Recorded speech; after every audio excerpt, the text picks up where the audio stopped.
Dan Quayle is the most recent Hoosier to serve as vice president. A total of 5 have held that office. 3 are buried here at Crown Hill Cemetery.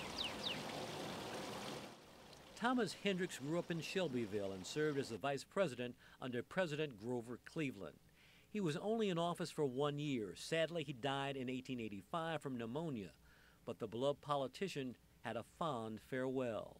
They estimate that about 100,000 people lined the streets from the church downtown up to here, and then 7,000 people, the newspaper said, were actually standing within the cemetery when he was lowered into the ground.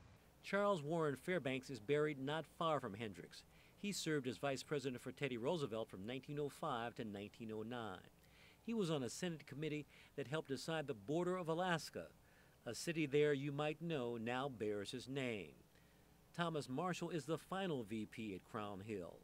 He was a running mate of Woodrow Wilson from 1913 to 1921. He was known for his humor and famously said, "What this country needs is a good 5-cent cigar."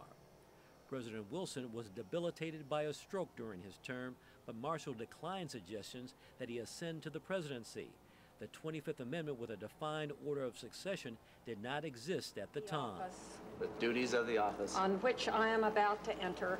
On which I am about to enter. At 41 years old, Quayle, who's from Huntington, was a young, staunchly conservative addition to the George H.W. Bush ticket.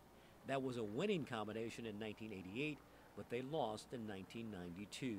What do you think about Indiana, sir? Now comes Governor Mike Pence to perhaps join the Hoosier VP party. Is it the right decision? You only go around once, and this would be something that is never going to happen to you again in your lifetime. Why not go for the ride and enjoy it for the thrill and the opportunities, if successful, that flow from it? We will know if it is a success in November.